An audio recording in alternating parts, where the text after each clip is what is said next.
Muy bien. Entonces, el tema retrasado se denomina osteoporosis. Bien. ¿Alguien tiene alguna idea de lo que es la osteoporosis? Podemos empezar con esta dinámica. Yo, doctor. Bien, voluntarios.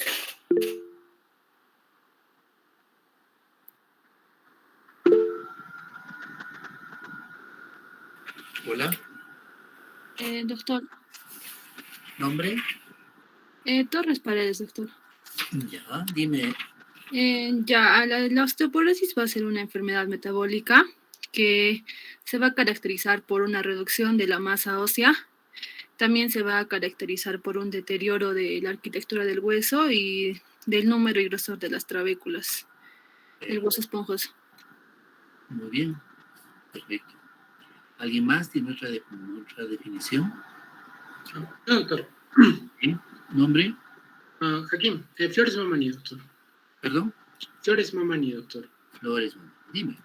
Sí, bueno, como su mismo nombre lo dice, ¿no? Osteo de hueso y porosis viene de poros, ¿no? Va a ser la formación de más o menos poros dentro del hueso y esto va a dar, lo que ya dijo mi compañera, un deterioro a la microestructura, disminuyendo la fuerza ósea y aumentando el riesgo de fracturas, ¿no? De los huesos.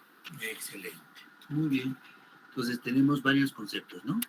Estamos hablando de fuerza, de resistencia, estamos hablando de microarquitectura, riesgo de fractura.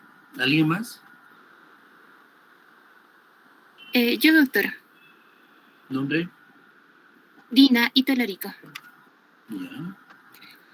En sí, lo que yo leí en las bibliografías, doctor, osteoporosis es básicamente un grado de osteopenia, que osteopenia viene a ser la reducción, ¿no?, de la masa ósea. Ya. Claro que sí. Bueno, lo que estamos entendiendo en general es de que es un estado patológico, ¿verdad? Y que este estado patológico se caracteriza, ¿por qué? Porque va perdiendo resistencia el hueso. Bien. El término exacto o la definición exacta se puede entender a nivel de la microscopía electrónica, ¿no es cierto? O microscopía óptica. El problema es de que no se puede hacer biopsia a todos los pacientes, ¿no? Entonces, por esa razón, y de manera indirecta, se usa la densitometría ósea, ¿no? Se han fijado valores estándar que vamos a ir viendo paulatinamente y no tienen otro objetivo más que clasificar a las personas que tienen riesgo de fractura de las que no tienen riesgo de fractura. ¿Bien? Y hay otras herramientas que, como el FRAX, nos puede ayudar a clasificar a las personas con alto riesgo y bajo riesgo. Entonces estoy de acuerdo con los tres que han participado y seguramente muchos que no han podido participar, ¿no? Es un tema sencillo, el de la osteoporosis, pero también complejo y que ocasiona mucho gasto en la sociedad, ¿ya? A sus familias, etc. Entonces, la osteoporosis, al igual que muchas enfermedades, es silenciosa, no produce síntomas, ¿no? Y podemos diagnosticar casualmente mediante una radiografía rutinaria o finalmente cuando atendemos a estas personas en emergencia, ¿no? Producto de una fractura, sea vertebral, de cadera u otra ubicación. Entonces, la osteoporosis es una enfermedad sistémica, no se olviden, porque cuando una persona, un anciano de 70 años, tiene osteoporosis, también tiene otros problemas de salud. Por ejemplo, la mala nutrición, por ejemplo, la pérdida paulatina de masa muscular, incluso el abandono social. ¿Bien? Entonces, todos estos factores van a repercutir en que la osteoporosis empeore. El hecho de que una persona no consuma calcio va a desatar otros mecanismos compensadores, como el hiperparatiroidismo, para que el nivel normal de calcio y los órganos que dependen de esto funcionen, pues es a cuestas de la mayor destrucción de la masa ósea. Entonces, la osteoporosis es una enfermedad del sistema musculoesquelético, propiamente del esqueleto, que se caracteriza por la pérdida de masa muscular y alteración de la microestructura ósea. Bien. ¿Esto a qué nos va a llevar? Al riesgo de fractura. ¿Ya? Entonces, hay también el otro mito, ¿no? No todas las mujeres que tienen o varones que tienen osteoporosis se van a fracturar. Se van a fracturar los que tengan mayores mayores factores de riesgo, es decir, personas que fumen, que utilicen glucocorticoides, que tengan artritis reumatoide, que ya hayan tenido una fractura previa, o que el papá o la mamá hayan tenido fractura de cadera. ¿Bien? La definición, pues, como les decía, data del consenso que hubo a nivel internacional para definir primero los efectos de la microestructura y después ya por convocatoria de la Organización Mundial de la Salud, pues definirla mediante los valores arbitrarios de una densitometría ósea central. ¿Está bien? Central, muchachos. Muy bien, entonces la osteoporosis entonces es un estado patológico que puede medirse de varias formas, ¿no? La osteoporosis sencillamente como osteoporosis o la osteoporosis establecida, es decir, cuando ya se produjo la fractura. ¿Sí? ¿Alguien quiere decirme algo? Sí, doctor, no están cambiándose las diapositivas. No, porque todo esto es la introducción. Ay, disculpe, doctor. Tranquilo. Muy bien, entonces vamos a las diapositivas. ¿Bien?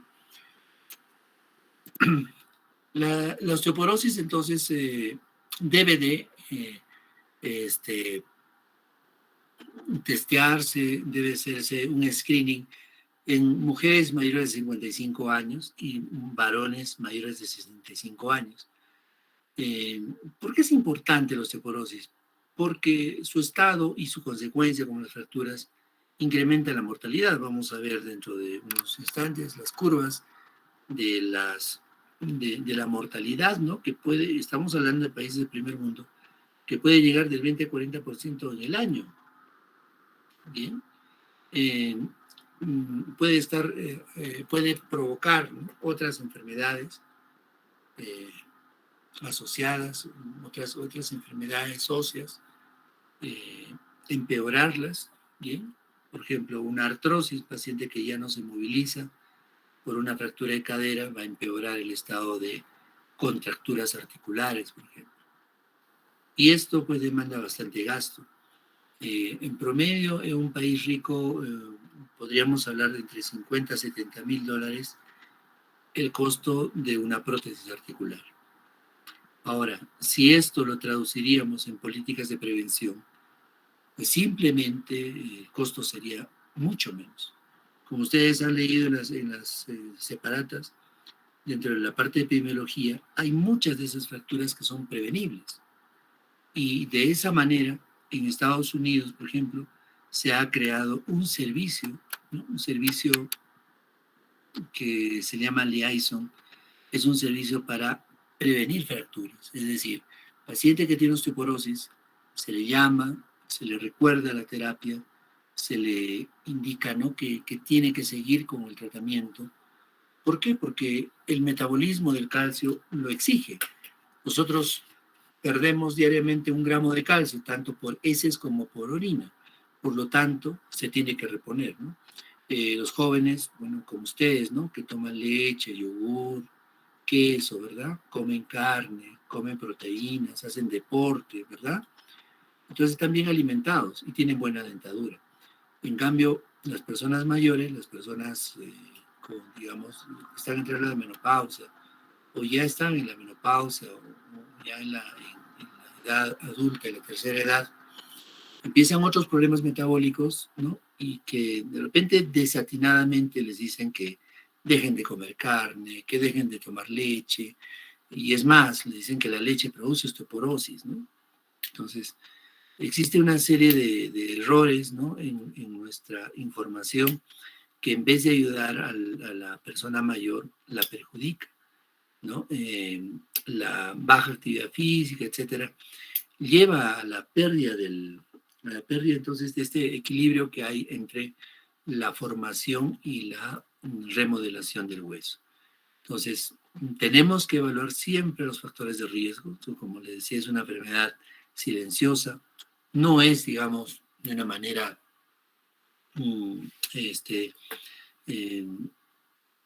tan llamativa como puede ser un infarto cardíaco o un stroke cerebral producto de un paciente con hipertensión, ¿verdad?, de larga data, o insuficiencia renal.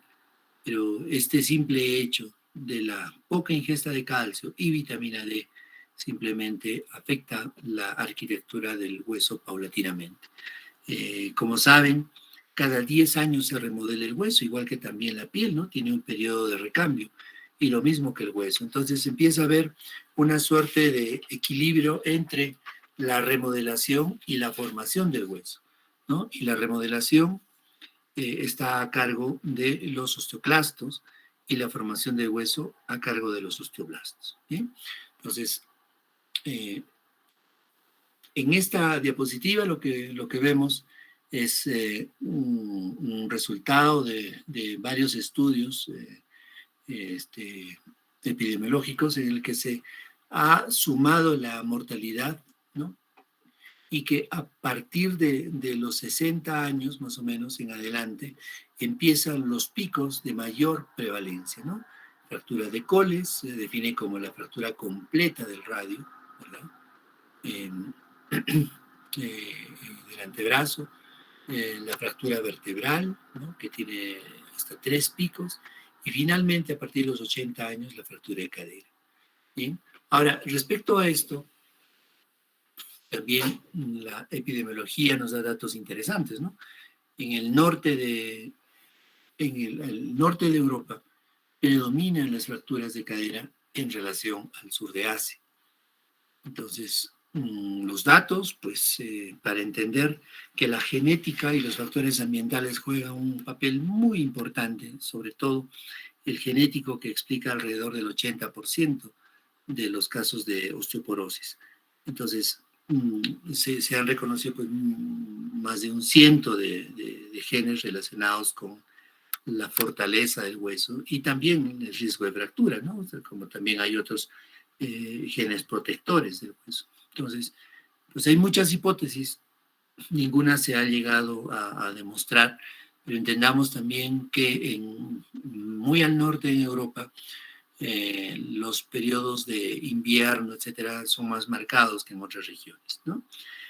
Obviamente en nuestro país desconocemos cuál es la frecuencia de fractura, la prevalencia, incidencia de fractura vertebral, desconocemos la prevalencia, la epidemiología de osteoporosis, pero seguramente no es ajena a cada una de sus familias, ¿no? Siempre tenemos a un familiar, ¿no? Con osteoporosis, ¿bien? Ahora, en relación a su fisiopatología, pues no la miremos solamente como deficiencia de calcio, ¿no? Sino muchos otros fenómenos que pueden empeorar su presencia. ¿Bien? Entonces, ¿qué dice la Organización Mundial de la Salud? Arbitrariamente, igual que en la glucosa, ¿verdad? O en la presión arterial, ponen estos valores, ¿no? 2.5 para arriba, perdón, menos 2.5 para arriba, tiene tendencia a la normalidad, y menos 2.5 para abajo, la presencia de osteoporosis, ¿no? Como dijo una de las compañeras, este término de osteopenia pues se usaba anteriormente para describir al grupo de pacientes que tenían una densidad, sea en columna o cadera, entre menos 1 y menos 2.5. ¿Bien? Luego ese término, por el consenso del consenso internacional del CDI, que vamos a ver pronto, ¿qué dice? Que ese término se cambia por este otro, ¿no? De baja masa ósea, ¿no? O masa ósea baja. ¿Está bien? Ya que el término osteopenia, pues es un término que también se ve en radiología y es un término que podemos verlo en otras especialidades, ¿no? Y simplemente dice desmineralización, y más es un término subjetivo. En cambio, masa ósea baja, ¿no? Tiene una definición operacional y epidemiológica. Entendamos que el hueso de una densitometría central se halla por debajo de menos 1 y por encima de menos 2.5. ¿Bien? Bien, entonces, en relación a la osteoporosis y otros indicadores como el FRAX, miren ustedes, el FRAX es una iniciativa propuesta por un investigador de la Universidad de Sheffield, quien más o menos en relación a la procedencia de las personas al equipo de densitometría que se utilizaba, al antecedente de fracturas, artritis reumatoide, uso de corticoides, tabaquismo, etcétera, tenía un comportamiento o un riesgo de fractura sin necesidad de tener un densitómetro al lado. ¿Ya? Entonces, esto la verdad sirve mucho. ¿Por qué? Porque en muchos casos también en el que una paciente, generalmente mujer, quien fue clasificada como tener baja masa ósea, llega a fracturarse, ¿no? Entonces, ¿qué sucede? ¿Cuál es el problema, no? Porque se supone que debería de esperarse fracturas solamente en las personas que tienen diagnóstico de osteoporosis. Entonces, el FRAX involucra otras variables que no considera la densitometría. ¿Bien? Entonces, miren ustedes, las personas que no tienen factores de riesgo y no tienen disminución de la mineralización ósea, están en la banda celeste, y la línea amarilla ven a las personas que tienen el T-score hasta menos 1.5, la línea naranja con los triángulos hasta menos 2.5, y por encima personas con fractura previa. Bien, esto se puede explicar de muchas formas, ¿no? Una persona, por ejemplo, que tiene fractura vertebral, a quien se le hace una densitometría sin saberlo, pues nos puede reportar incluso una densitometría normal. ¿Por qué? Porque lo que mide el equipo de rayos X es la densidad. Y cuando se produce una fractura por aplastamiento vertebral, lo que hacen es que las trabéculas óseas se superponen o interponen entre sí, y al atravesar el rayo del DEXA, del equipo de densitometría, pues simplemente mide lo que hay, ¿no? Mayor densidad. Pero si hacemos un estudio de morfología vertebral o radiografía vertebral, una simple radiografía de columna lumbar, vamos a encontrar pues varias fracturas, ¿no? Entonces, en esos casos no nos ayuda mucho la densitometría. Y por otro lado, una persona que fue clasificada con baja masa ósea, mediante el FRAX podemos encontrar alto riesgo de fractura, a pesar de tener baja masa ósea. Entonces, entre estas controversias, lo que debe hacer el médico es considerar lo que está más a favor del paciente. Es decir, aquella herramienta que mide más riesgo, ¿no? Y en este caso podría ser simplemente el FRAX, ¿ya? Y lo vamos a, en este taller que toca en la ficha, lo vamos a entender mejor. Muy bien. Entonces, la prevalencia mundial de osteoporosis, pues hecha en varios países, como ustedes ven aquí en la línea horizontal: Suecia, Dinamarca, Australia, Suiza, Grecia, Italia, Hungría, Bélgica, Alemania, Eslovenia, República Checa, Malta, Eslovenia, Irlanda, Bulgaria, Croacia, Reino Unido, Francia, Finlandia, Portugal, Lituania, España, Holanda, Estonia, Polonia, Rumanía, Luxemburgo, Latvia y Chipre, ¿no? Como ven, no hay ninguno latino. Pero bueno, hay bastante información de México, Colombia, Argentina, etc. Bueno, como ven ustedes, la prevalencia de osteoporosis en el mundo es 18.3. En un estudio hecho en Colombia llega al 9%, ¿no? La prevalencia disminuye con el incremento de los años de estudio. Es decir, cuando tenemos un seguimiento de 5 años, ¿no es cierto?, tendremos una prevalencia mayor que cuando se hace un seguimiento de 20 años. Eso significa este tercer punto. La prevalencia disminuye con el incremento del tamaño de muestra, obviamente. Si estudiamos muestras pequeñas, es decir, de un solo hospital, pues incrementan las frecuencias, pero cuando estudiamos de varios hospitales, pues ahí disminuye, ¿no? ¿Por qué? Porque un hospital dedicado solo a hueso, pues atenderá solamente pacientes fracturados o con osteoporosis. Pero si es un hospital multidisciplinar, entonces ahí se diluye la incidencia. La prevalencia incrementa con la edad, creo que no hay ninguna duda, ¿sí? Y los que se llevan la peor parte son los primeros 5 países, como los que están más al norte, ¿no es cierto?, de Europa, excepto Grecia. Y en el 2018 se entendía que el 24% de las fracturas se presentaban en mujeres y el 20% en varones. Bien, el impacto de la osteoporosis para la presencia de fractura de cadera. Bien, entonces con la edad, como ven ustedes en relación a la población general, incrementa la aparición de fracturas. Bien, y tiene un pico alrededor de los 70 años y luego va bajando, ¿no? En relación a esto, obviamente, a los pacientes con osteoporosis, ¿no? En relación a los que no tienen osteoporosis. Y en el cuadro de la derecha podemos ver también la prevalencia de osteoporosis medida por la edad en varones y mujeres, ¿no? Y vean ustedes que incrementa a partir de los años 60, ¿no? 6 veces, 8 veces y 19 meses en varones, y en mujeres eso aún más se multiplica. ¿Sí?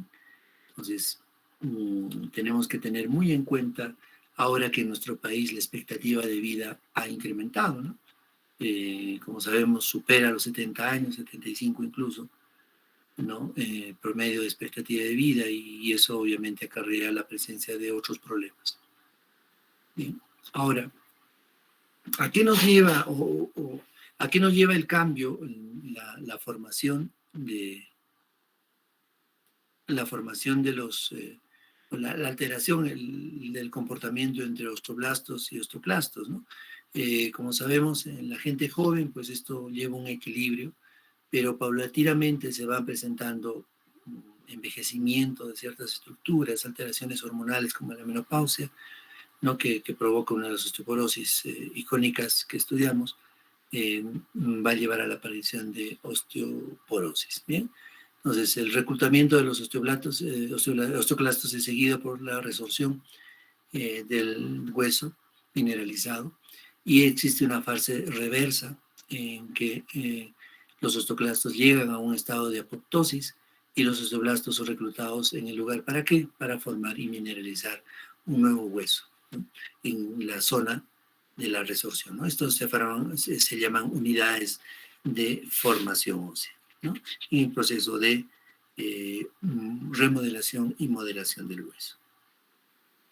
Bien, ahora hay un término bien interesante que fue propuesto por este investigador indio, Srivastava, acerca de la inmunoporosis. Entonces, a ustedes que les gusta mucho la inmunidad innata y la inmunidad adaptiva, pues aquí simplemente podemos ver el ejemplo de todos estos factores. ¿Bien?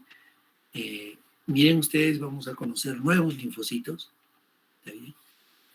Y cuyo papel, más allá de simplemente participar en la renovación del hueso, pues vemos que tienen otros papeles que tienen que ver con la defensa intracelular, con la defensa de alergias, etcétera, la regulación de células malignas, ¿no?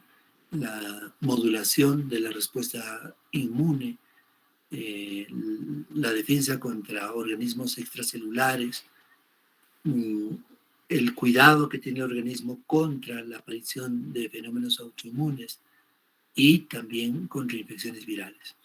Estas mismas células participan, ¿no? Con este delicado equilibrio de interferones, interleuquinas, proinflamatorias y antiinflamatorias, ¿no? Para que se activen las células como los osteoclastos, haya reclutación o reclutamiento de los monocitos hacia el intersticio del hueso, y el osteoblasto no llegue a terminar con su labor, ¿no? Y producir estos fenómenos de osteoporosis. Bien, entonces vean ustedes que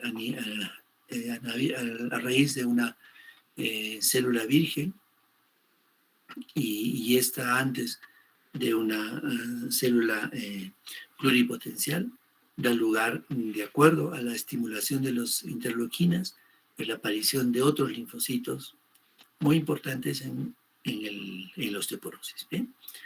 Muy bien, entonces la inmunoporosis, como así se denomina, que se refiere a los cambios inmunológicos que se aprecian en la osteoporosis, vemos que el macrófago tiene distintos comportamientos de acuerdo a su subtipo. Los M1 promueven la resorción ósea, vía osteoclastogénesis. El M2 promueve la formación del hueso, estimulando la diferenciación de las células maduras de los osteoblastos, ¿no? Como ven ustedes, hay dos papeles importantes en los macrófagos. Y en la ausencia de los macrófagos 2 pueden también conseguirse la diferenciación en los osteoclastos. Es decir, al predominar solamente los M1, los osteoclastos salen ganando. ¿Bien? Los macrófagos del hueso ayudan a una mineralización eficiente, ¿no? Los monocitos sirven como un precursor de los osteoclastos. Los macrófagos y las células dendríticas se ayuda al reclutamiento de las células inmunes y la remodelación del hueso en los sitios que producen las quimioquinas. Las células dendríticas pueden diferenciar a los osteoclastos de acuerdo a la presencia de las citoquinas inflamatorias. Los neutrófilos pueden promover la resorción por incremento de la expresión del RAN ligando mensajero. Los eosinófilos se hallan en incremento en el número de número de células cuando hay deficiencia de vitamina D, ¿no? Son fuente de interleuquina 31 y son encontrados asociados en la osteoporosis de las postmenopáusicas. Eso no estamos hablando de alergias, estamos hablando de un mecanismo vinculado a la vitamina D. Las células mastoides desencadenan la osteoclastogénesis por la producción de mediadores proinflamatorios, tales como la histamina, factor necrosis humoral alfa, interleuquina 6. Los natural killer promueven la osteoclastogénesis por la producción de RAN ligando de las células mesenquimales de origen mesenquimal, ¿sí? Participan en el cultivo de los monocitos para la producción de interleuquina 15, que también se ha visto que promueve la formación de osteoclastos. Y otras interleuquinas, diferentes subtipos, producen variados factores como RAN ligando, factor de crecimiento de colonias de granulocitos, monocitos, interleuquina 17, que están comprometidos en diversas alteraciones óseas. ¿Sí? Tenemos citoquinas inflamatorias como la interleuquina 6, anti-TNF, el interferón gamma, interleuquina 1 beta. Bien, como ven ustedes, unos papeles de las interleuquinas es activar el RAN ligando, que va también a su vez a activar a los osteoclastos. El RAN ligando, como ustedes saben, se encuentra en el citoplasma, ¿no? En el citoplasma de los osteoclastos y de los macrófagos en general. Entonces, como ustedes saben, el resultado de la activación es una cascada de serie de reacciones que se dan en el citoplasma y luego van a desembocar en el núcleo, ¿no? Y eso se llama activación, ¿no? Un osteoclasto activado va a expresar receptores en su membrana celular que lo va a hacer susceptible de que se active más y más, ¿no? Y pueda desarrollar su capacidad de movimiento, ¿no? Que tiene en el hueso, ¿no? El osteoclasto es una poderosa célula que anda pegado al hueso, ¿no? Resorbiéndolo. Bien, más o menos es como el efecto que tiene la raíz, ¿no? Que puede destrozar una piedra, ¿no? Simplemente por la presencia de ácido clorhídrico. Y lo mismo, ¿no? El osteoclasto libera enzimas que van a destruir el hueso y preparar el espacio para que los osteoblastos lo rellenen de un nuevo hueso. Y entonces, el factor necrosis tumoral alfa incrementa el RAN ligando por el estroma celular, induce la esclerostina. La esclerostina es un blanco también que tiene que ver mucho en la presencia de la osteoporosis. Hay blancos farmacéuticos que están dirigidos para inhibir la esclerostina y disminuir la actividad osteoclástica, ¿sí? Etcétera. Muy bien, entonces este es un gráfico para que podamos apreciar ciertos puntos, ¿no? En los que se ha ensayado medicamentos, ¿no? Como blancos terapéuticos, ¿no? Y los más exitosos son aquellos que actúan a nivel del citoplasma del osteoclasto, como los bifosfonatos, en todas sus versiones, ¿sí? Sean las diarias, como anteriormente había el alendronato, las semanales también alendronato, las mensuales como el ivandronato, los anuales, como el solendronato. ¿Bien? Y la osteoporosis tampoco es propia solamente de personas posmenopáusicas, sino también pacientes con cáncer o pacientes que usan corticoides, asmáticos, artríticos, etc. Entonces, el hecho es de que el conocimiento de todos estos mecanismos fisiopatológicos nos ha permitido a la industria farmacéutica desarrollar mecanismos de acción para frenar el daño, ¿no? Es decir, frenar la resorción, por un lado, ¿no? Dirigido hacia el osteoclasto, e incrementar la formación de hueso, que se llama efecto anabólico, ¿bien? Favoreciendo el trabajo de los osteoblastos. Bien. Entonces, la remodelación ósea, a cargo de los osteoclastos, estas derivan de las células hematopoyéticas, se activan principalmente por factores estimulantes de macrófagos y granulocitos o RAG ligando, se degradan por vía de acción de enzimas proteolíticas y ácido hidroclórico y otras enzimas como la captecina K y la metaloproteinasa 9. Los osteoblastos provienen de las células mesenquimales, producen entre otros cristales la hidroxiapatita, que es el cristal que le da dureza al hueso. Participa en la formación encondral e intramembranosa, ¿no? Los osteoblastos participan en el crecimiento tanto a lo ancho como a lo largo de los huesos. Interactúa con varias vías, ¿no? Como los RANKS2, Osterix, etc. Y son aquellos que producen el RANK ligand. Y los osteocitos tienen la capacidad, bueno, son las células más abundantes del tejido óseo. Si los osteoclastos viven 12 días, los osteoblastos viven 100 días y los osteocitos pueden vivir por más de 10 años. Al igual que los osteoclastos derivan de las células, de los osteoblastos derivan de las células mesenquimatosas, alrededor del 20% de los osteoblastos se diferencian en osteocitos y se localizan en las lagunas o los canalículos óseos. Entonces, estas son las 3 moléculas más importantes para la alteración del equilibrio de la formación del hueso. ¿Sí? El RANK ligando se une a su receptor, se une al RANK, ¿sí? Y con esto produce la activación del osteoclasto. Y una vez que se satura, ¿no?, la producción del RANK, ¿sí?, ¿qué sucede? Aparece esta otra molécula que por inhibición competitiva se une al RANK ligando y impide la activación y obviamente la replicación celular de los osteoclastos. ¿Bien? Entonces este es otro mecanismo de acción que entendámoslo para que podamos frenar el daño de la osteoporosis. ¿Bien? Entonces en el hueso joven se ven algunos focos, ¿no?, algunas unidades de remodelación ósea. En cambio, en el hueso envejecido podemos ver muchos más, ya que el fenómeno que está dirigido por los osteoclastos también es más rápido, más veloz. ¿Bien? Entonces tenemos varios modelos de tratamiento, pero básicamente 2, antirresortivos y anabólicos, ¿no? En los antirresortivos vamos a reducir la remodelación y en los anabólicos vamos a incentivar, ¿no?, esta remodelación con un balance positivo a través del incremento del trabajo de los osteoblastos. Muy bien.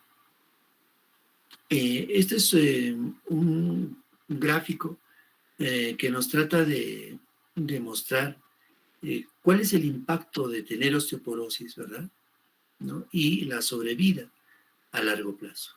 Como ustedes ven, la curva inferior, que está de color rojo, corresponde a que personas mayores de 90 años, por ejemplo, tengan menor expectativa de vida solamente por tener osteoporosis, ¿no?, que llega al 50%, en relación a aquellas personas de la misma edad que tienen baja masa ósea o un hueso de buena calidad. ¿Bien? En nuestro medio, por ejemplo, eso es bien llamativo, ¿no?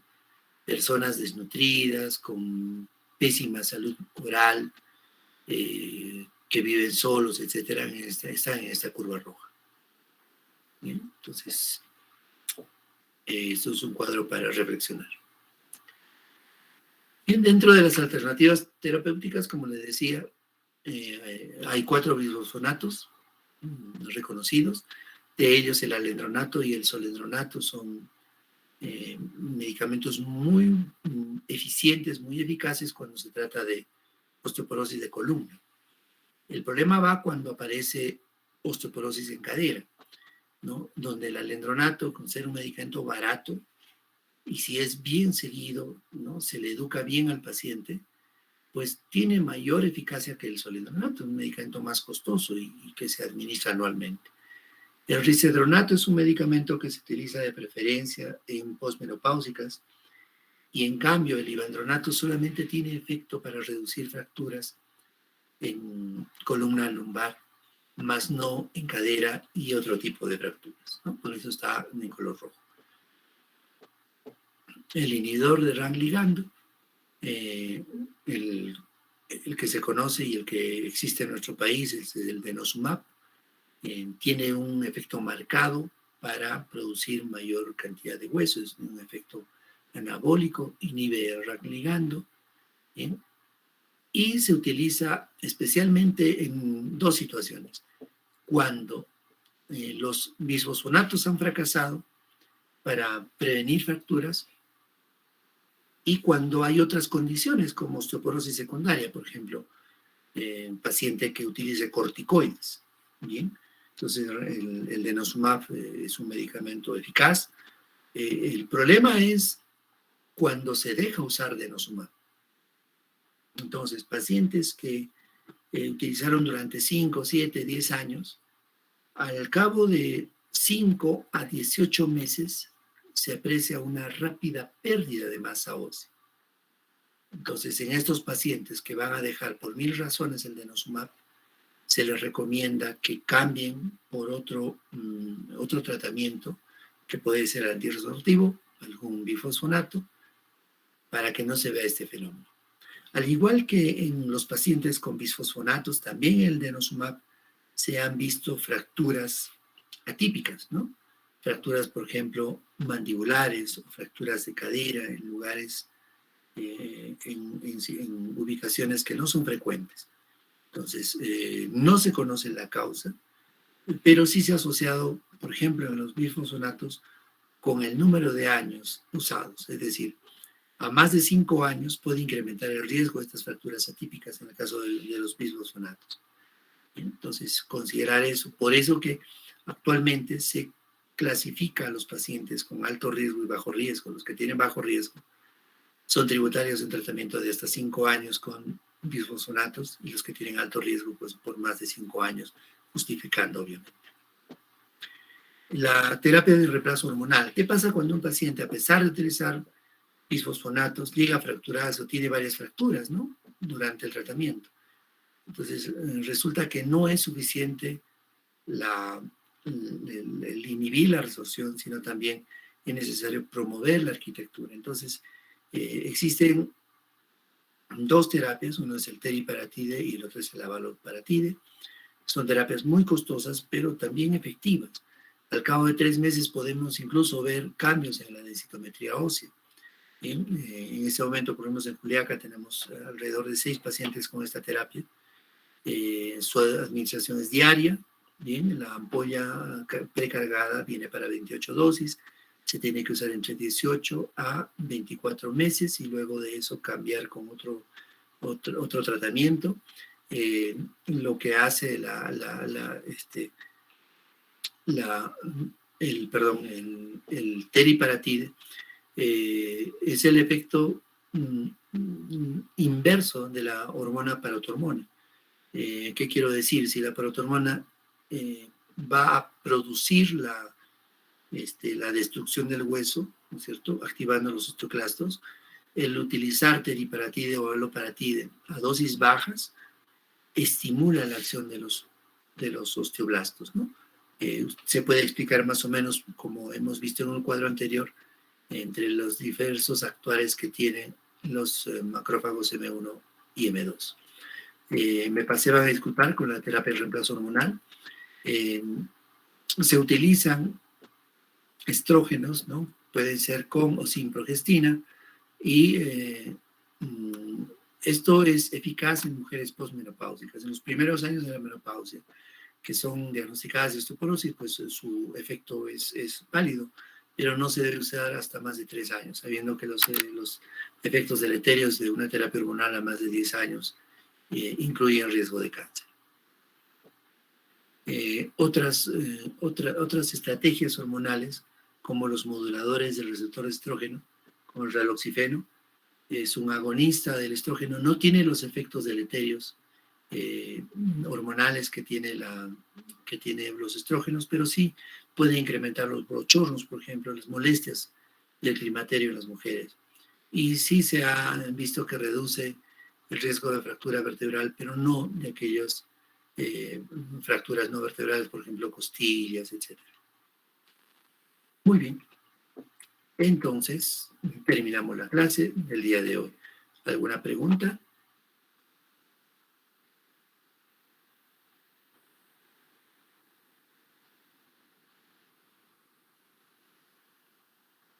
Doctor,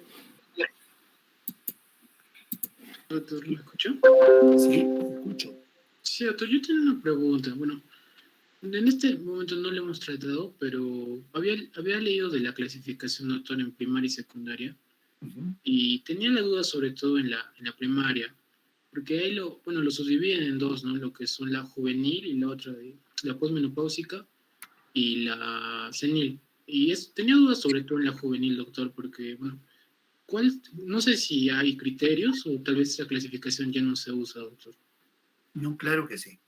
Primaria se dice una enfermedad que no está relacionada a ningún cambio patológico, ¿no?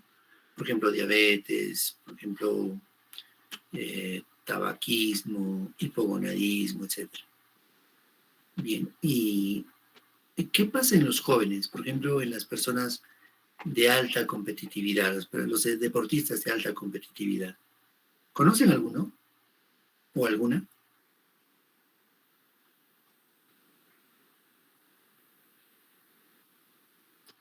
¿Algún joven deportista de alta competencia? Los que participan en los Panamericanos, por ejemplo. ¿Conocen alguno?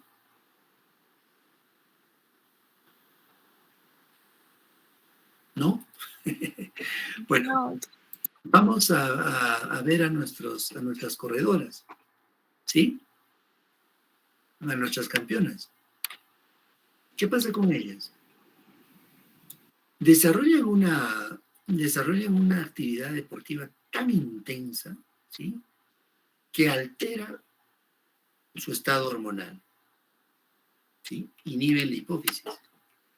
Entonces, al inhibir la hipófisis, sus caracteres sexuales pues no se desarrollan, ¿verdad? ¿Y qué sucede? Pues, ¿no? Las confunden, ¿no? Una mujer sin senos pues no es mujer, ¿no es cierto? Y eso pasó pues con otras corredoras, ¿no? Sus rasgos tampoco pues son femeninos, ¿no? Pero es mujer, ¿no es cierto? Pero la dedicación, el número de horas de ejercicio, la alimentación rígida que ellos llevan, pues desarrollan estos problemas. Y de ahí la cascada, ¿no? De otros eventos, ¿no? Como, por ejemplo, osteoporosis, ¿no? Estos pacientes. Yo tengo una paciente quien tiene hipopituitarismo. Igual, es una persona, bueno, y de hábito marfanoide, ¿no? Es decir, la longitud de los brazos es mayor que la talla y ella mide más o menos unos 75, ¿no? Es alta, más alta que yo. Y ella, por ejemplo, ya ahora tiene 37 años, no tiene familia, nunca pudo embarazarse. Y a ella la tratamos de osteoporosis desde que tiene 27 años. Bien. Y se hizo el diagnóstico pues por indicación de su endocrinólogo, ¿no? Me recomendó que se haga una densitometría y así la conocimos. Entonces, eventos entonces existen de tipo hormonal básicamente, que pueden llevar a que la calidad del hueso en gente joven sea deficiente, ¿no? Ahora, hay otros problemas también, ¿no? Por ejemplo, el raquitismo, por ejemplo, la osteogénesis imperfecta, etcétera, que también afecta a la masa ósea, ¿no? Ahora, en estos casos, bueno, no es el tipo de osteoporosis que hemos estudiado, ¿no? Una alteración de la microestructura, sino también tiene que haber alteraciones en la mineralización del hueso. Y el tratamiento, en estos casos, se puede hacer cuando son adultos con alendronato, ¿no? Y cuando son niños también se utilizan otro tipo de bisfosfonatos. Muy bien. Y la osteoporosis secundaria es pues la osteoporosis provocada, ¿no? Es decir, una mujer de 45 años, ¿no? Que es de clase media, no debería tener osteoporosis, ¿verdad? Pero sí lo vemos, ¿no? ¿Y qué sucede? Pues hay ciertas terapias, las cirugías, ¿no? Las cirugías en las que alteran el tránsito intestinal, ¿no? Recortan el tránsito intestinal, enfermedades psiquiátricas, ¿no? Como la bulimia, un montón de razones, ¿no? Que pueden llevar finalmente no a la mala absorción solamente, sino también al déficit de ingesta. ¿Quién levantó la mano? Por favor. Sí, doctor. Quería un poco acotar justamente a eso, doctor. Sí, mencionó en cuanto a la clasificación, sí hay la osteoporosis primaria y como también lo mencionó, también se le conoce, ¿no?, como una idiopática, porque en sí no debería ser, o no ya en sí el origen.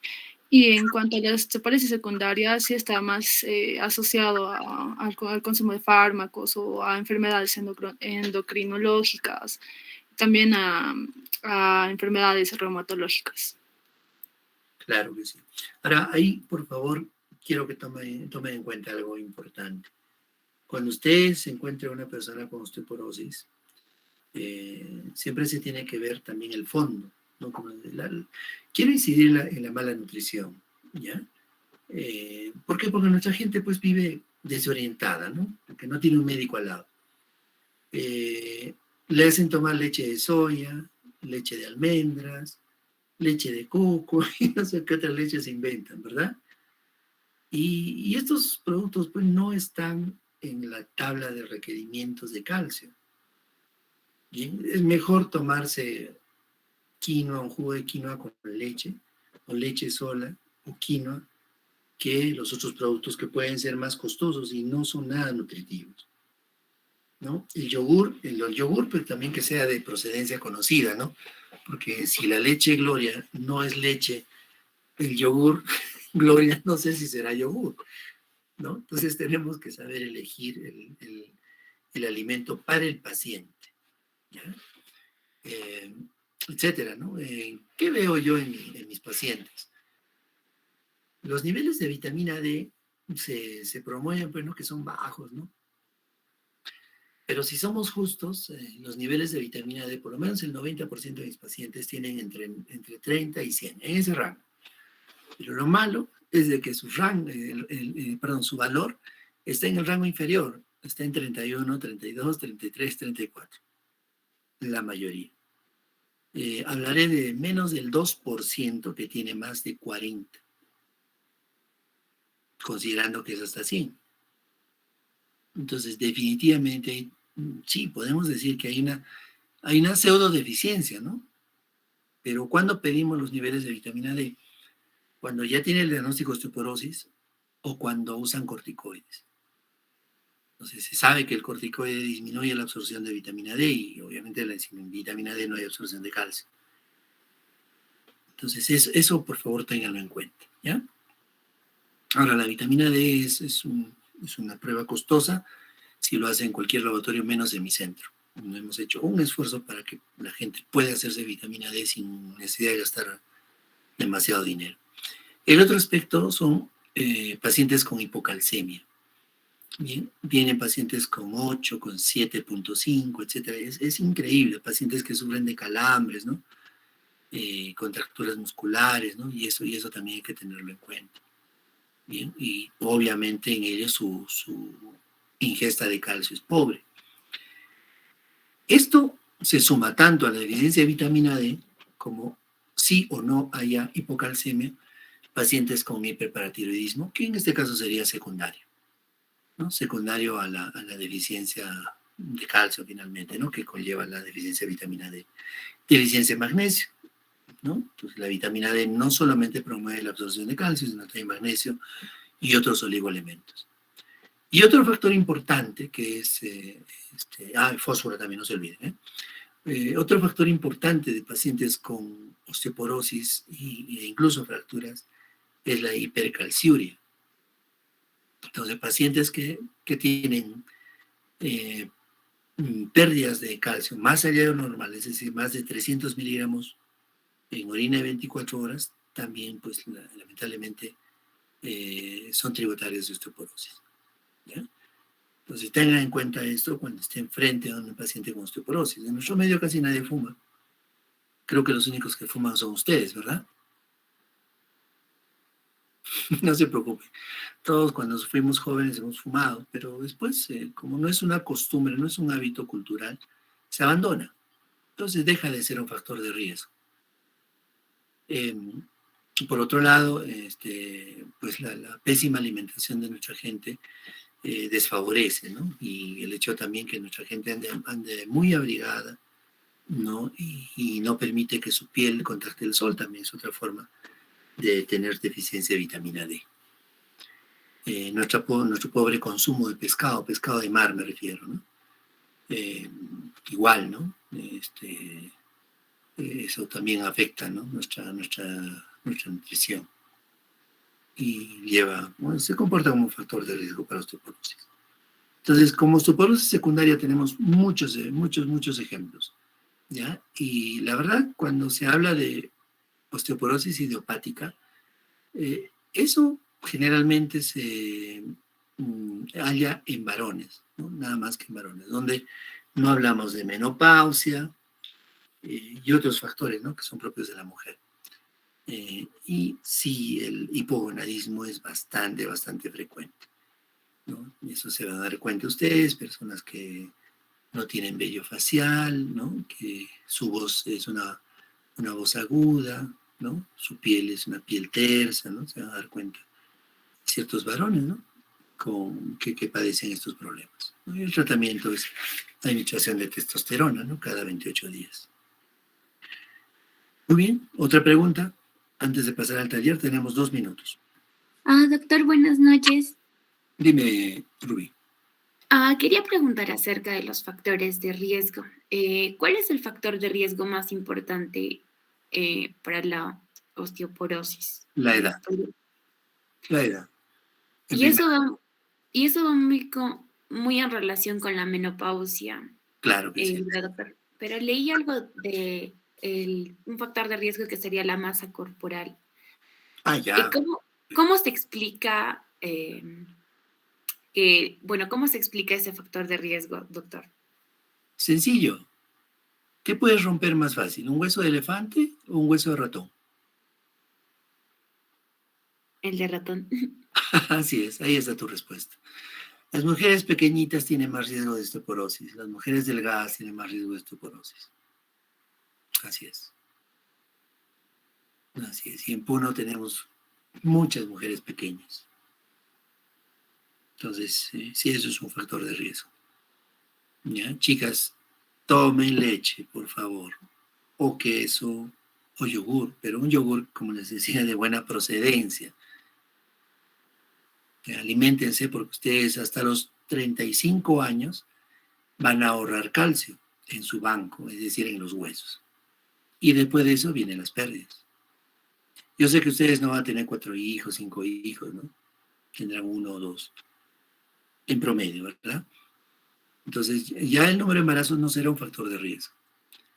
Pero sí va a ser la intolerancia a la lactosa y miles de problemas, ¿no? Que conllevan el abandono de los lácteos. Entonces, debemos de debemos de seguir alimentándonos. Nada va a sustituir a la leche, a los lácteos en primer lugar, ¿no? En relación a las fuentes de calcio. Nada. A no ser que ustedes quieran tomar una pastilla de calcio, pero igual la pastilla de calcio no reemplaza la leche, porque la leche pues tiene otros factores. Solamente vamos a hablar de microbioma, ¿no? Y el microbioma pues mucho más importante, ¿no?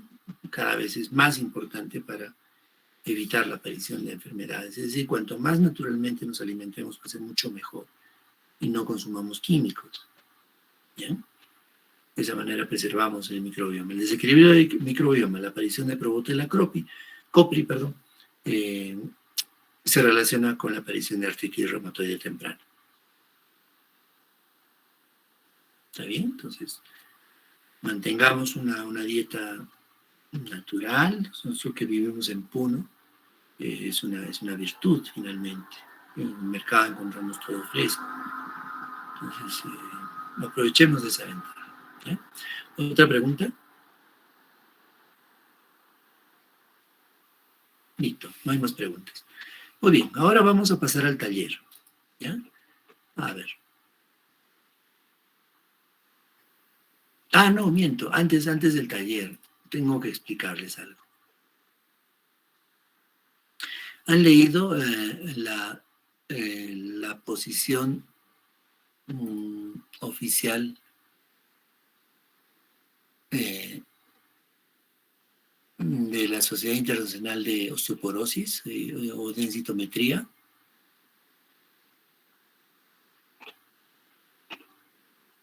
¿Lo leyeron o no?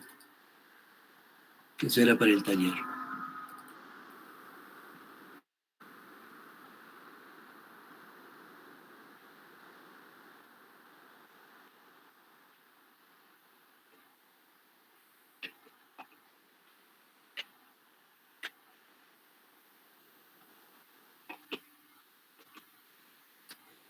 Ese es uno, ¿verdad?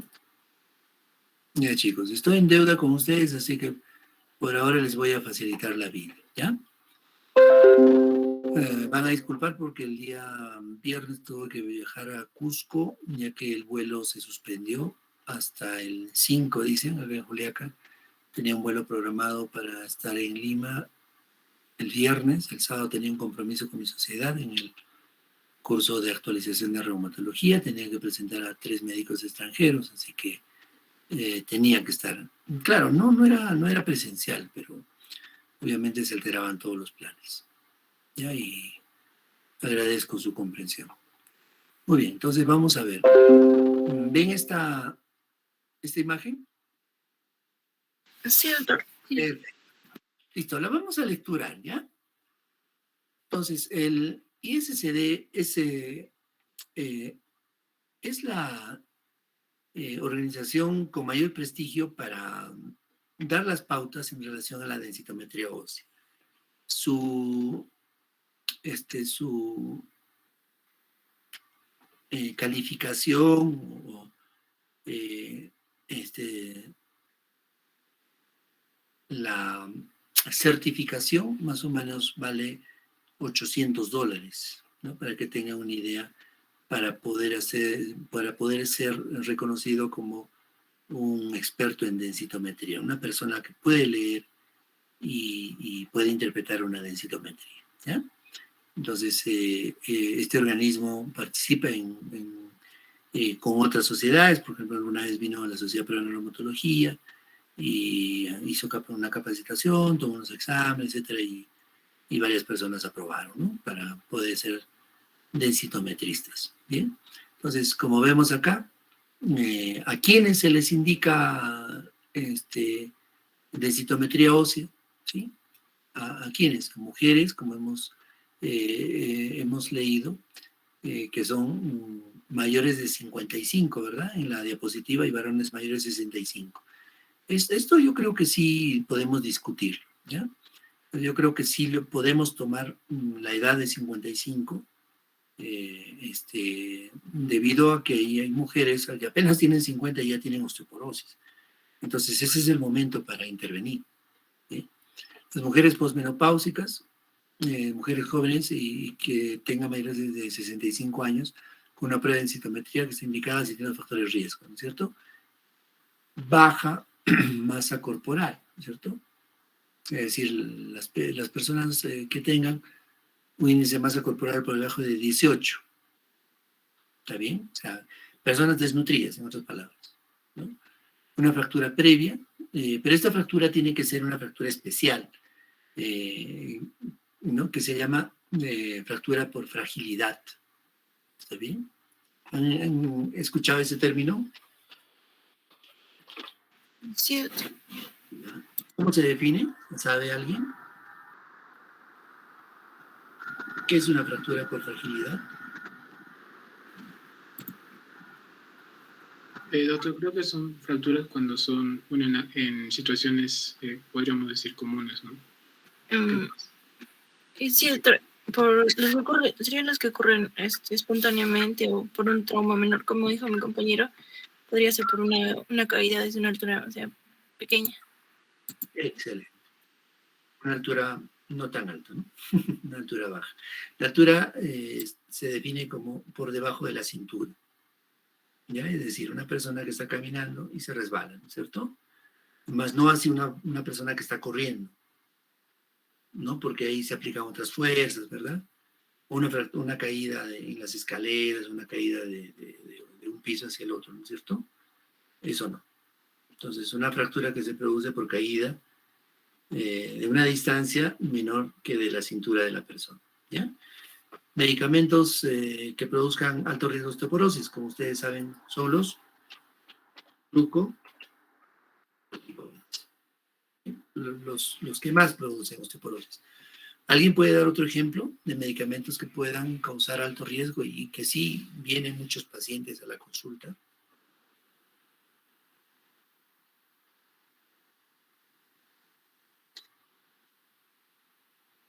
¿Podría ser por terapia de reemplazo, doctor, por levotiroxina? No, no, no. Sí, podría ser la lógica, pero no, las pacientes hipotiroideas no dejan de ser hipotiroideas. Y una de las pocas enfermedades que cuidan o respetan los huesos es el hipotiroidismo. Más bien sí, el hipertiroidismo o hiperparatiroidismo también, ¿no? Ellos sí, porque también usan corticoides, obviamente. Hay otro grupo de pacientes que tienen cáncer de mama, ¿no es cierto? Y que toman anastrozol, ¿no? Ellos también pueden, no tienen factores de riesgo para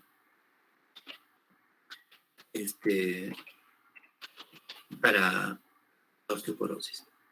Enfermedades, condiciones asociadas a la pérdida de hueso, ¿no? Hay muchos ejemplos. Por ejemplo, pacientes que convulsionan, ¿no? Pacientes esquizofrénicos, ¿no? A quien se les da una terapia que hace que se movilicen poco, pacientes postrados, ¿no? Etcétera. Ellos van a tener estos problemas. Pacientes con poliomielitis, ¿verdad? Tienen desde ya una pobre movilización, ¿no? Secuela de la poliomielitis. Mujeres que están en la transición a menopausia, pero tienen factores de riesgo de fractura, ¿no? Como baja masa ósea, fractura previa, alto riesgo también, hay que considerar ellos, ¿no? Que no tienen la edad que dice arriba, pero tenemos que hallarlas. Varones mayores de 70 años y los que son menores, que tengan una densidad, un peso bajo, fractura previa, uso de medicación de riesgo y enfermedades que condicionen osteoporosis, fracturas por fragilidad, otros desórdenes asociados para que pierda masa ósea, adultos que toman medicación asociada para la pérdida de masa ósea, ¿no? Y por ejemplo, los antipoblantes, ¿no? Pacientes cardiópatas que son portadores de válvulas, ¿no? Válvulas protésicas artificiales, ¿no? Ellos se llevan la peor parte. En cualquier terapia farmacológica, pues, antes de prescribir tenemos que estar seguros de qué cosas se le está dando al paciente. Se tiene que hacer monitoreo del tratamiento, ¿no? Y los efectos del tratamiento. Y la terapia que se reciben y que puedan llevar a la pérdida de masa ósea y esto nos debe llevar al tratamiento. Muy bien. Entonces, las referencias de las pruebas de densitometría provienen básicamente de algunos grupos étnicos, como los caucásicos, ¿no? Asiáticos, mexicanos, etc. Entonces, esto nos ha llevado a qué cosa? A clasificar la osteoporosis mediante dos scores, el T-score y el Z-score. ¿Qué significa T-score? El T-score es la densidad de una persona mayor, de los que hemos visto arriba, mayor de 50, digamos, comparado a los jóvenes. ¿Ya? Eso significa T-score. Y el Z-score se refiere a la densidad de una persona con sus contemporáneos. ¿Ya? Entonces, esa es la nomenclatura para la densitometría. La Organización Mundial de la Salud, entonces, define la osteoporosis si el T-score es menos 2.5 o menos en el cuello femoral. ¿Está bien? ¿Por qué cuello femoral? Porque su fractura conlleva gasto y mayor mortalidad. ¿Está bien? Y discapacidad, obviamente, una vez que son operados. Entonces, por eso que nos enfocamos básicamente en el cuello femoral. Pero una persona al tener osteoporosis en la columna vertebral es predictivo de que también en algún momento vaya a ser osteoporosis en cadera, ¿no? En las mujeres posmenopáusicas se define osteoporosis si el T-score, es decir, en relación a los jóvenes, la columna, la cadera o el cuello femoral es menos de 5. ¿Ya? Esos no son los tres únicos lugares para diagnosticar. ¿Sí? En ciertas circunstancias se utiliza el radio distal o el radio al 33%. En ciertas circunstancias. ¿Cuándo? Por ejemplo, una persona que no tenga muslos, ¿no? Que tenga una columna con una escoliosis tremenda o múltiples fracturas o tenga aparatos de reducción cruenta, ¿verdad? Y no permita la medición de la densidad, sea portador de prótesis de cadera, etc. En esos casos se puede utilizar. Pero también hay una circunstancia peculiar, dependiendo del equipo. Hay equipos que soportan pacientes de 110 kilos, 120 kilos, ¿no? Y no más. Si viene una persona con más de este peso, pues no se le va a poder hacer la densitometría completa, ya que descalibre el equipo. Entonces no es recomendable a ellos, sí, entonces es justificado hacer la medición del radio al 33%. ¿Bien? Ahora, la medición de la mineralización ósea, de la densidad mineral ósea, tanto en la espina como en la cadera, se va a hacer a todos los pacientes, eso tener en cuenta, ¿ya? A todos los pacientes que se puede hacer, ¿no? Y como les decía, la medición del antebrazo solamente en ciertas circunstancias, también en un hecho bien importante, que es el hiperparatiroidismo. Entonces, pacientes renales, ¿no? Son tributarios de este estudio. Y como habíamos dicho, los extraobesos. La región de la espina debe valorar esta región. L1 a L4 de preferencia. Si no se puede, pues se mide de L1 a L3, L2 a L4. ¿Cuándo se deja de lado una vértebra? Si es que está fracturada, si es que tiene algún artefacto, ¿no? Si es que la densidad varía, esto, de más de una unidad en el T-score. Si digamos la L1 tiene menos 2 y la L2 tiene menos 3.5, entonces es más de una unidad, se deja de lado la que supuestamente está normal y solamente se consideran a las osteoporóticas, ¿no? Se pueden evaluar 4, 3, 2, pero nunca una sola vértebra, ¿ya? Bien, el área de interés de la cadera se utiliza el cuello femoral o la cadera, la parte proximal del fémur total. ¿Bien? Y se considera cualquiera de las dos sea baja. Es decir, puede ser osteoporosis solamente teniendo osteoporosis, valga la redundancia, en el cuello femoral, osteoporosis en la cadera total o fémur proximal total. Muy bien. puede considerarse la osteoporosis en ambas caderas o una sola, nada más. En relación al antebrazo, como hemos dicho ya 2 veces, se utiliza el radiodistal al 33%. Se evalúa el riesgo de fractura, ¿no? Para distinguir, ¿no? el diagnóstico al utilizar la masa ósea, ¿bien? Y esto debe hacerse solamente con técnicas validadas, ¿no? Eso es lo que promueve la ICCD. Bien, las técnicas, ¿no? Bueno, la técnica universal, según la ICCD, es la densitometría ósea por Frax. Bien, el término de osteopenia ya se deja de lado y se prefiere al de masa ósea baja o densidad ósea baja. Bien, como les dije, debido a que osteopenia conlleva otras malinterpretaciones, ¿no? Es decir, ¿se puede hacer diagnóstico de osteoporosis con una radiografía?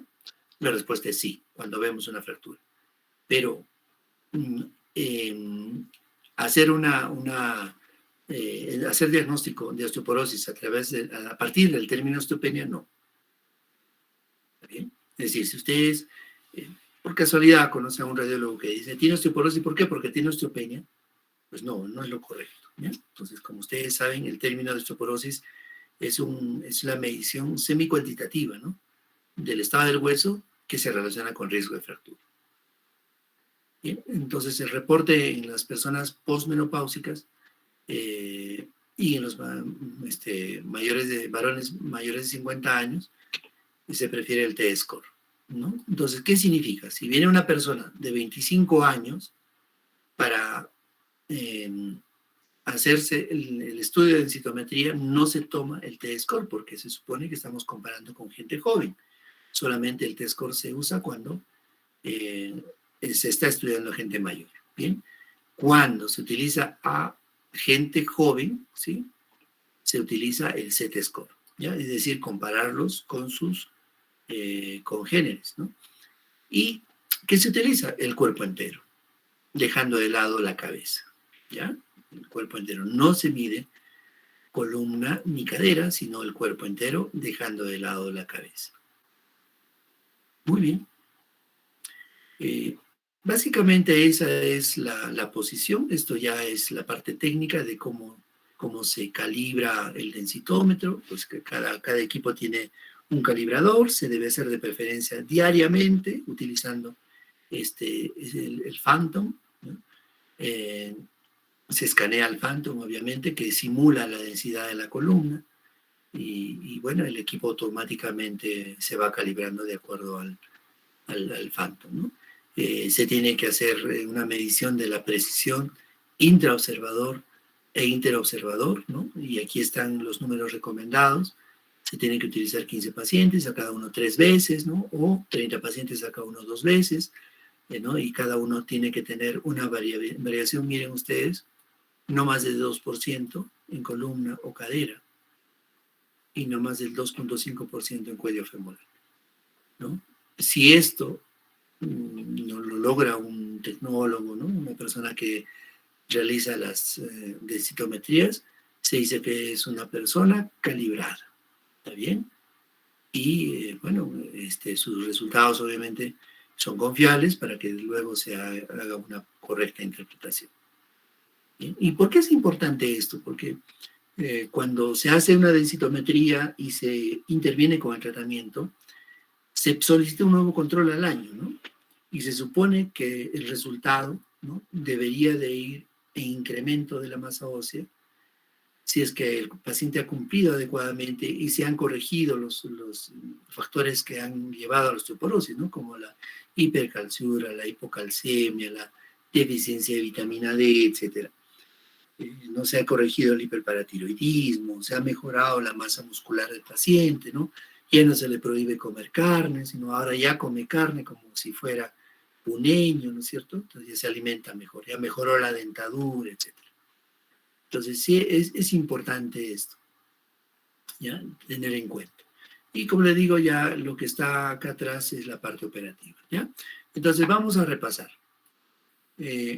La densitometría no se le pide a cualquier persona, ¿no?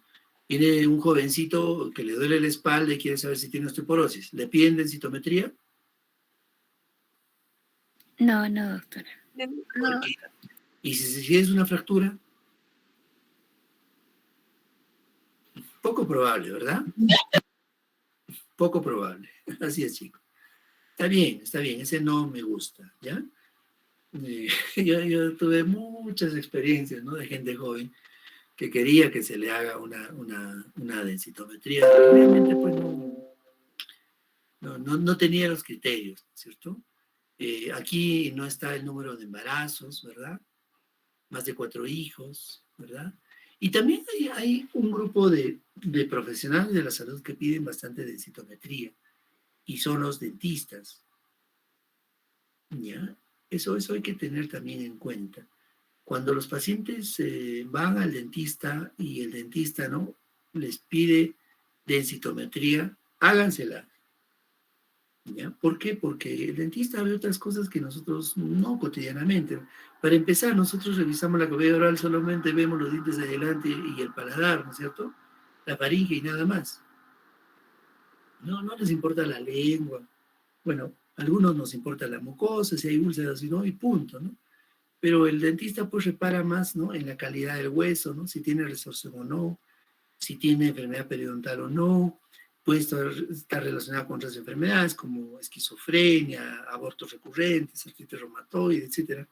Pero también con el éxito de su implante dental. Entonces yo tengo muchos pacientes, ¿no?, que provienen de los dentistas, ¿no? Y se encuentran cosas interesantes. Y el dentista, como el neurocirujano, se siente más tranquilo cuando sabe que ya está tomando terapia antirresortiva. ¿Ya? Entonces, considérenlo, muchachos, ¿ya? Ustedes se van a cruzar con osteoporosis en algún momento. Pero obviamente, ¿no?, si a alguien le duele la espalda, no digan que es porque tiene osteoporosis, a no ser que sea un anciano, y el dolor sea después de haber pasado por estos horribles rompemuelles que hay en las ciudades, ¿cierto? Un movimiento brusco en estos despreciables vehículos que se llaman mototaxis, que no tienen, ¿no?, amortiguación, y a los viejitos les destroza la columna. Y un movimiento brusco les puede fracturar la vértebra. Entonces, si es un dolor intenso, discapacitante y agudo, es decir, reciente, pues sí, pueden hacérsele una densitometría o una simple radiografía de columna lumbar, y ustedes van a poder ver ahí una o más vértebras probablemente. Entonces, hay indicaciones, ¿ya?, para el dolor, para la lumbalgia aguda, no la lumbalgia crónica, a no ser que sea una persona con una escoliosis tremenda, producto de múltiples fracturas también, ¿bien? Entonces sí, hay situaciones, pero no cualquier persona que tenga dolor de espalda, al menos aquella que estaba lavando ropa durante 4 horas, agachada, y obviamente pues le duele la espalda, y eso no es osteoporosis. Bien, entonces, factores de riesgo. Pero lo que vamos a ver, muchachos, ahora es esto. El taller consta de un ejercicio en base a la lectura que hemos hecho, ¿ya? Entonces, ¿ustedes ven la imagen? Sí. Ya, perfecto. Entonces, esta es una densitometría ¿de qué? de cadera femur. Perfecto. Listo. Entonces, les voy a dar a cada grupo, los mismos grupos de la vez pasada, ¿verdad? Una densitometría para que ustedes lo interpreten. ¿Está bien? ¿Y cuánto quieren? ¿5 minutos? ¿10 minutos? Para ver el resultado.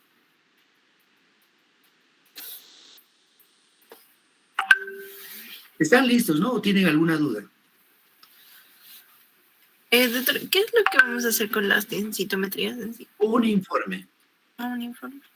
Lo que quiero saber es que si tiene o no tiene osteoporosis, o tiene baja masa ósea, o es un hueso sano. ¿Está bien? Que si ustedes pueden, bueno, esta, por ejemplo, es una columna que tiene una deformación, ¿verdad? No es una columna normal. Entonces, eso tenemos que tomar en cuenta, y nada más. ¿Ya? Aquí ven ustedes en la parte superior la edad, la talla y el peso.